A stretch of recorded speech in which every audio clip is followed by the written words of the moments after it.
In an age of heroes, we're talking Jason, Achilles, the heavy hitters. One woman stood right alongside them as their equal. She was a huntress who could outrun any man alive, a warrior who sailed with the Argonauts, and a spirit so fiercely independent that the gods themselves had to step in and rig the game. This is the story of Atalanta, the heroine who tried to outrun her own fate. So we're going to follow her incredible journey. We'll start with her rejection at birth and how she survived in the wild. Then we'll get into the legendary trials that made her famous, the impossible race that sealed her fate, and finally, the tragic price she and her husband paid for one fateful mistake. You know, every hero has an origin story, but Atalanta's? It doesn't begin with some grand prophecy or royal privilege. Nope, it begins with just cold, hard rejection. And that quote right there, it just cuts to the bone, doesn't it? Her father, a king, wanted a son. When he got a daughter instead, he didn't see a child, he saw a disappointment. So he had her left on a mountainside to die. Talk about a brutal way to start your life. But here's the amazing thing. The wilderness, which was supposed to kill her, actually saved her. She was found and nursed by a she-bear. Now this is a huge deal because the bear was the sacred animal of Artemis, the goddess of the hunt. It's like the divine world was already staking its claim on her. Eventually, a group of hunters found her and raised her, teaching her to be a master of the wild. So, growing up far away from palaces and society, she forged a spirit that didn't answer to any man. The only authority she recognized was the goddess of the hunt herself. Just look at this breakdown. On the right, you have the path that was expected of basically every woman in ancient Greece. Get married, have kids, stay home, be dependent. Atalanta looked at that path and said, no thank you. She chose to be a huntress, totally independent, a virgin sworn to Artemis, and completely self-reliant. She wasn't just bending the rules, she was playing a whole different game. And you got to understand, that path was not an easy one. Being independent meant she was on her own, and that brought danger. When a couple of centaurs saw a lone woman and thought she was an easy target, they found out real fast how wrong they were. She took them both down with her bow. This wasn't just self-defense, it was a powerful statement. I will not be touched, I will not be controlled. Okay, so she's forged this incredible identity for herself. Now it was time to put her skills to the test, not just against wild animals, but against the greatest heroes of the age. Just let that sink in for a second. The quest for the Golden Fleece was basically the superhero team-up of Greek mythology. The best of the best were on that boat, and among all those famous men was one woman, Atalanta. Some versions of the story say Jason was a little hesitant, worried a woman would just cause drama, but other accounts are clear. She was there, an Argonaut, fighting right alongside them as an equal.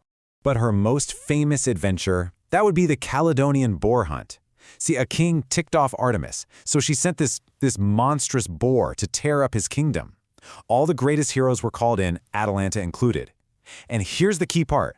Out of all of them, it was Atalanta who drew first blood. She was the one who wounded the beast when no one else could even get close.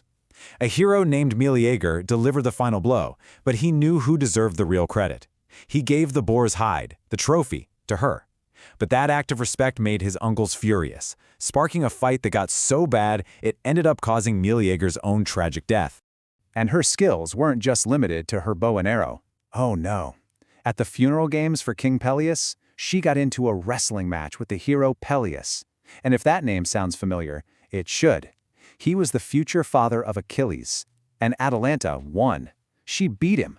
She wasn't just a great huntress, she was an all-around champion. So after she becomes this huge celebrity, guess who comes back into her life? The same father who abandoned her on a mountain. But now that she's famous, he's suddenly proud of her, and he insists she do the one thing she swore she'd never do, get married. So, to keep her father happy while also protecting her independence, Atalanta comes up with a brilliant challenge. She agrees to marry any man who can beat her in a foot race. But of course, there was a catch, a very deadly catch. The stakes were as high as they get. If a suitor won, he'd marry her. Simple enough. But if he lost, he was executed on the spot. A lot of men tried, and, well, a lot of men died. Atalanta remained undefeated. So how was she finally beaten?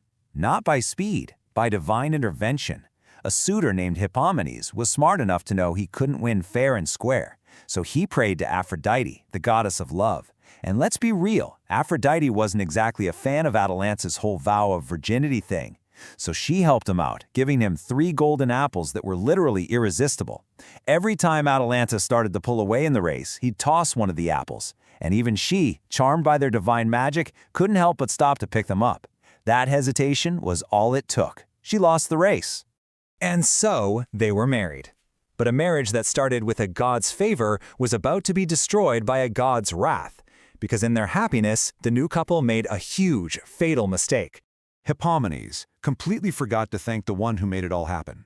In all the excitement of winning, he never made the proper sacrifices or gave thanks to Aphrodite. And if there's one rule in Greek mythology, it's this: you do not ghost a god. This wasn't just bad manners. It was sacrilege. It was a profound act of disrespect, and in the ancient world, that kind of thing was always punished, severely. Aphrodite felt used and forgotten, and she decided she was going to make an example of them. And her revenge, it was twisted and poetic. She didn't just strike them with a lightning bolt. Instead, she cursed them with a sudden, uncontrollable lust for each other.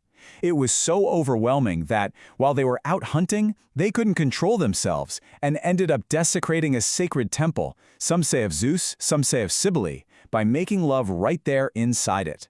For this crime, for this ultimate act of disrespect, the gods punished them by turning them both into lions. Now here's the truly cruel part. The ancient Greeks had this belief that lions could mate with leopards, but they could never ever mate with other lions. So their final fate was to be trapped in the same form, together for eternity, but never able to truly be together. So, after all that, what are we supposed to take away from this incredible, tragic story? Atalanta's myth has stuck around for thousands of years because, honestly, you can read it in so many different ways. I mean, what is her true legacy?